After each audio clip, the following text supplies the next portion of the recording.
Hello friends, welcome back to my channel.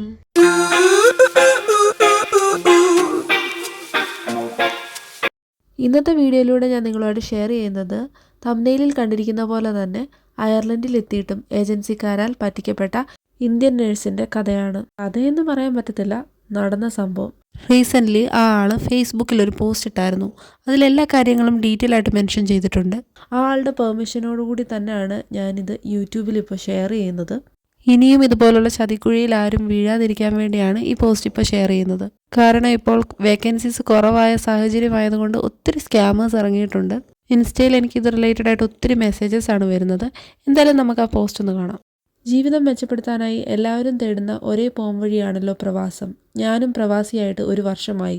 കടന്നുപോയ ഒരുപാട് ദുർഘടമായ വഴികളുണ്ട്. നീന്തി കടന്നത് ഒരു കടൽ തന്നെ ആയിരുന്നു എന്ന് ചിലപ്പോൾ തോന്നും. എല്ലാവരുമായി പങ്കിടണോ എന്ന് ഒരുപാട് ചിന്തിച്ചിട്ടുണ്ട്. പിന്നെ തട്ടിപ്പുകൾ ഒരു തുടർക്കഥ ആകുമ്പോൾ നിങ്ങളുമായി പങ്കിടണം എന്ന് തോന്നി. ഇന്ന് കാണുന്ന ഈ ചിരിയുടെ പിന്നിൽ ജീവിതം തന്നെ അവസാനിപ്പിച്ചാലോ എന്ന് തോന്നിച്ച നിമിഷങ്ങളുടെ വിലയുണ്ട്. 1 വർഷം മുൻപ് യൂറോപ്പ് എന്ന സ്വപ്നം പേറി അതിനുവേണ്ടി കുറേയധികം കഷ്ടപ്പെട്ടാണ് അതിലേക്കുള്ള വഴി തുറക്കുന്നത്. എല്ലാ ഏജൻസിയും വലിയ തുകയാണ് ആവശ്യപ്പെട്ടുകൊണ്ടിരുന്നത്. ആവശ്യക്കാരന് ഔചിത്യമില്ലല്ലോ. കടം വാങ്ങിച്ചും നമ്മൾ അതിന് തയ്യാറാവില്ലേ? അങ്ങനെ ഞാനും ലക്ഷങ്ങൾ കടം വാങ്ങി അയർലൻഡ് എന്ന സ്വപ്നം യാഥാർത്ഥ്യമാക്കി. 13 ലക്ഷമാണ് ഏജൻസി ആവശ്യപ്പെട്ടത്. ഏജൻസി ഉടമ വളരെ നല്ലൊരു മനുഷ്യനായിരുന്നു. ഇന്നും അങ്ങനെ തന്നെ വിശ്വസിക്കാനാണ് എനിക്കിഷ്ടം. 3 തവണയായി എൻ്റെ ഏറ്റവും അടുത്ത ബന്ധുക്കളുടെയും സുഹൃത്തുക്കളുടെയും സഹായത്തോടെയും കുറച്ച് ചിട്ടിപ്പിടിച്ചുള്ള സ്വന്തം അധ്വാനവും ചേർത്ത് പൈസ റെഡിയായി. എല്ലാ കടമ്പയും പൂർത്തിയാക്കി വിമാനം കയറുമ്പോൾ വന്നു കഴിഞ്ഞ് കടങ്ങളെല്ലാം തീർത്ത് ഒരു ചെറിയ വീടും വെച്ച് കുട്ടികളെയും സേഫാക്കി ജീവിക്കണം എന്ന് എല്ലാവരുടെയും സ്വപ്നം പോലെ ഞാനും കണ്ടു. വന്നു കഴിഞ്ഞ് എന്നെ എയർപോർട്ടിൽ അലി എന്നൊരു മനുഷ്യൻ വിളിക്കാൻ വന്നു. അദ്ദേഹം അത്യാവശ്യം സാധനങ്ങളൊക്കെ വാങ്ങി തന്നിട്ട് എന്നെ ഒരു ഹോട്ടൽ റൂമിലാക്കിയിട്ട് മടങ്ങി. പിന്നെ ഏജൻസിയുമായി ബന്ധപ്പെട്ടപ്പോൾ ജോലി സ്ഥലത്തു നിന്നും അവർ താമസം ശരിയാക്കും എന്ന് അറിയിച്ചു. 3 ദിവസത്തേക്ക് അവിടെ താമസം ഏജൻസി തന്നെയാണ് ബുക്ക് ചെയ്തത്. 3 ദിവസം കഴിഞ്ഞ് എങ്ങോട്ട് എന്ന് ആലോചിച്ച് എനിക്ക് മുന്നിൽ ഒരു മലയാളി കുടുംബം സഹായമായെത്തി. അതുവരെ ഞാൻ ജോലിക്കായി വന്ന അയർലൻഡിലെ ഓഫീസിൽ നിന്ന് ആരും വിളിച്ചില്ല. ഹെൽത്ത് കെയർ അസിസ്റ്റൻ്റ് ആയിരുന്നു എനിക്ക് ജോലി. 3-ാമത്തെ ദിവസം അവർ അവരുടെ വീട്ടിലേക്ക് എന്നെ കൂട്ടിക്കൊണ്ടുപോയി. ഞാൻ വിവരങ്ങളെല്ലാം ഏജൻസിയിലെ ചേട്ടനോട് വിളിച്ചു പറഞ്ഞു. അവിടെ എത്തിയ ശേഷം അയർലൻഡിലെ ഓഫീസിൽ കോൺടാക്റ്റ് ചെയ്തു. അവർ ഇവിടുത്തെ ഫോർമാലിറ്റീസ് എല്ലാം കഴിഞ്ഞ ശേഷം വർക്കിന് ജോയിൻ ചെയ്യാൻ അറിയിച്ചു. 15 ദിവസങ്ങൾ കൊണ്ട് എല്ലാം കിട്ടി. അപ്പോഴേക്കും മറ്റൊരു താമസ സ്ഥലത്തേക്ക് ഞാൻ മാറി. ജോലിക്ക് വേണ്ടി ഞാൻ അവരെ വീണ്ടും കോൺടാക്റ്റ് ചെയ്യുമ്പോൾ അവർ റെസ്പോണ്ട് ചെയ്യാതെ ആയി. അങ്ങനെ ഞാൻ അവരുടെ ഓഫീസിൽ ചെന്നു. കൂടെ സഹായത്തിനൊരു ചേച്ചി ഉണ്ടായിരുന്നു.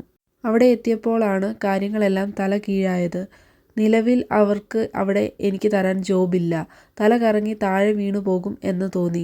അന്യനാട്ടിൽ ഞാൻ ഇനി എന്തു ചെയ്യാൻ? നിലവിൽ ഒരു വിസയിൽ വന്ന എനിക്ക് മറ്റൊരു ജോബ് നോക്കാൻ സാധ്യമല്ല. അവിടുന്ന് അവരുടെ കാലു പിടിച്ച് സംസാരിച്ചു. ആഫ്രിക്കക്കാരായിരുന്നു അവർ. എൻ്റെ അവസ്ഥയിൽ നോക്കാമെന്ന് മറുപടി പറഞ്ഞു. ഞാൻ ഇത്രയും പൈസ ഏജൻസിക്ക് കൊടുത്തതൊന്നും അവർക്കറിയില്ല. തിരികെ റൂമിൽ വരുമ്പോൾ എനിക്ക് മുന്നിൽ ശൂന്യത മാത്രം. നാട്ടിൽ തിരിച്ചു ചെല്ലാൻ ആവില്ല. ഇവിടെ മരിക്കാനും ആവില്ല. എന്ത് ചെയ്യുമെന്ന് ആലോചിച്ച് അന്ന് മുഴുവൻ കരഞ്ഞു തീർത്തു. വിവരങ്ങൾ പറഞ്ഞപ്പോൾ ഏജൻസിയിലെ ചേട്ടനും ആകെ വിഷമത്തിലായി. അദ്ദേഹം എനിക്ക് കുറച്ച് പൈസയും അയച്ചു തന്നു. അദ്ദേഹം കൂടാതെ 3 ഏജന്റ് ഉണ്ടായിരുന്നു. അവരിൽ ഒരാൾക്കായിരുന്നു ഇതിനെക്കുറിച്ച് വ്യക്തമായ ധാരണ ഉണ്ടായിരുന്നത്. അങ്ങനെ നിലവിൽ വേറെയും കുറേ പേർ ഇങ്ങോട്ട് വരാനായി ക്യാഷ് കുറച്ച് നൽകിയിരുന്നു. അതെല്ലാം ക്യാൻസൽ ചെയ്തു. പിറ്റേന്ന് ഞാൻ മൈഗ്രൻ്റ് നഴ്സസ് അസോസിയേഷനുമായി ബന്ധപ്പെട്ടു. ഇവിടുത്തെ മനുഷ്യാവകാശ കമ്മീഷനുമായി കോൺടാക്റ്റ് ചെയ്തു. അവർക്ക് ഒരു മെയിൽ അയച്ചു. പിന്നീട് കാര്യങ്ങൾ അവരാണ് ചെയ്തത്. ഇത്രയധികം പൈസ വാങ്ങിച്ച് അയർലൻഡിൽ ജോലിക്ക് വരുന്നുണ്ടെന്ന് തന്നെ അവർക്ക് ആദ്യത്തെ അറിവായിരുന്നു. പിന്നീട് അവരാണ് മലയാളിയായ വിസ്ത കരിയർ ഉടമയായ മനുഷ്യനെ പരിചയപ്പെടുത്തുന്നതും അതുവഴി ഒരു വഴി തുറക്കുന്നതും. ഇരുട്ടിലായ എൻ്റെ ജീവിതത്തിൽ ഇത്തിരി വെട്ടം കണ്ടു തുടങ്ങി. ഇതിനിടെയാണ് ആകെയുണ്ടായിരുന്ന നാട്ടിലെ വരുമാനമായ വർക്ക്ഷോപ്പ് ഒരു പിടി ചാരമായി മാറുന്നത്. എല്ലാം കൊണ്ടും കഷ്ടകാലം. ഇവിടുത്തെ എൻ്റെ അവസ്ഥകൾ ഒന്നും ആരോടും പറഞ്ഞിരുന്നില്ല. വീണ്ടും ഇൻ്റർവ്യൂ. അത് കഴിഞ്ഞുള്ള വർക്ക് പെർമിറ്റിന് വേണ്ടിയുള്ള കാത്തിരിപ്പ്. വന്നിട്ട് 4 മാസമായപ്പോൾ ഞാൻ ജോലിക്ക് കയറി. അതും 1 രൂപ പോലും എന്നോട് വിസ്ത വാങ്ങിയിട്ടില്ല. നാട്ടിൽ വെച്ച് എനിക്ക് ഈ ഏജൻസിയെക്കുറിച്ച് അറിവില്ലായിരുന്നു. ഞാൻ വന്ന ഏജൻസി വൈകാതെ പൂട്ടിപ്പോയി. ഏജൻറ്റും നാട്ടിൽ നിന്ന് പോയി. എങ്ങോട്ട് എന്ന് എനിക്കറിയില്ല. ജോലി കിട്ടിയത് മറ്റൊരു സ്ഥലത്തായതിനാൽ നല്ലവരായ അവരെയൊക്കെ വിട്ട് ഞാൻ പോന്നു. എങ്കിലും ഇടയ്ക്കൊക്കെ അവരെ വിളിക്കും. ഇപ്പോഴും ലക്ഷങ്ങൾ കൊടുത്ത് ഏജൻസിയുടെ പോക്കറ്റ് വീർപ്പിക്കുന്ന എന്നെപ്പോലെയുള്ളവർ ഒരുപാടുണ്ട്. ആരുടെയൊക്കെയോ ഭാഗ്യത്തിന് ഞാൻ തിരികെ വരാതെ ഒരു ജോലി നേടാൻ സാധിച്ചു. അല്ലെങ്കിൽ ഓർക്കാൻ പോലും എനിക്ക് പറ്റുന്നില്ല. നാട്ടിൽ കേസ് കൊടുത്തിട്ടുണ്ട്.